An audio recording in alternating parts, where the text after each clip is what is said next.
یہ تو اللہ تعالیٰ کی طرف سے کوئی معجزانہ طور پہ کوئی ملک کی کوئی ساکھ بچ گئی ہے، ادروائز کسر تو نہیں چھوڑی تھی موب نے۔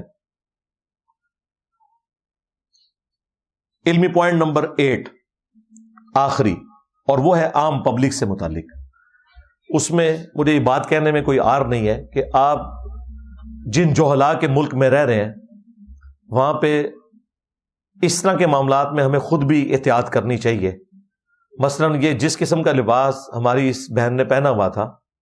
اس پہ شرعی فتویٰ تو کوئی نہیں ہے، لیکن شریعت تو یہاں پہ ہے ہی کوئی نہیں ہے، یہاں تو مولویت ہے، پاپائیت ہے، سیدھی سی بات ہے۔ اس طرح کا لباس میں حیران ہوں کہ اس کے ہسبینڈ کو بھی نہیں پتا کہ بھائی تو پاکستان میں کھڑا ہے، اس طرح کا لباس پہن کے، جس کو پہلی دفعہ دیکھتے ہی آیت لگنا شروع ہو جائے۔ ٹھیک ہے،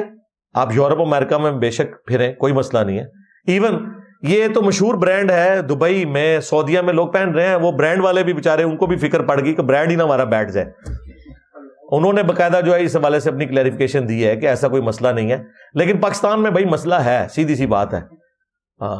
ابھی تو مجھے ڈر ہے کہ اگر کسی دکان پہ اس طرح کی چیزیں رکھی ہیں تو وہ دکانیں بھی ذرا اپنے لیے کوئی احتیاط کا معاملہ کر لیں۔ اور جس ملک کے اندر ٹیلی نار کو کلمہ لکھ کے لگانا پڑ جائے اپنے ہیڈ آفس کے باہر، اب ٹیلی نار والوں کا کیا کام ہے کہ وہ کلمہ لکھ کے لگائیں، تو وہاں تو کچھ بھی ہو سکتا ہے۔ تو ہمیں بھی اس حوالے سے احتیاط کرنی چاہیے، اور یہ احتیاط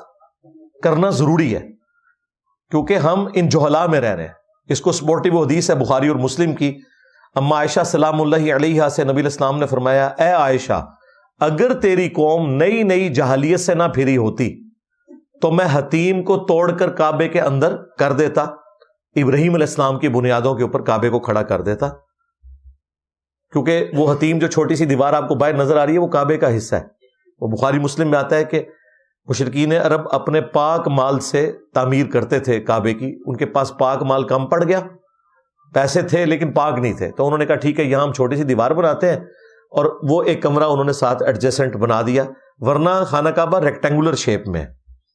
اس وقت جو آپ کو سکوئر نظر آتا ہے وہ سکوئر نہیں ہے، اوریجنل کعبہ جو ابراہیمی بنیادیں ہیں ان میں وہ حتیم شامل ہے، اسی لیے طواف کعبہ حتیم کے باہر سے ہوتا ہے، اور حتیم کے اندر نماز پڑھنا کعبے کے اندر نماز پڑھنا ہے۔ تو بخاری مسلم کے الفاظ ہیں کہ اگر مجھے یہ خطرہ نہ ہوتا ہے عائشہ کہ تیری قوم نئی نئی جہالیت سے پھری ہے تو میں حتیم کو توڑ کر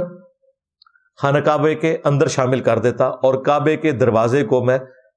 نچلے لیول کے اوپر لے آتا تاکہ ایک عام آدمی بھی اندر جا سکے۔ لیکن مجھے خطرہ ہے یہ نئے نئے جہالیت سے پھرے ہیں، حالانکہ وہ صحابہ تھے، حضور کی ایک بات پہ جان چھڑکنے والے تھے، لیکن نبی علیہ السلام نے ان سے بھی خدشہ ظاہر کیا کہ ہو سکتا ہے یہ کہیں کہ یہ کعبہ گرا دیا ہے۔ وہ ایک جو نسلاً ایک معاملات چل رہے ہوتے ہیں،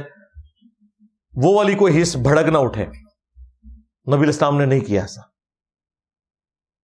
تو آپ کو بھی اس ملک میں اس طرح کے معاملات کے اندر احتیاط کرنی چاہیے۔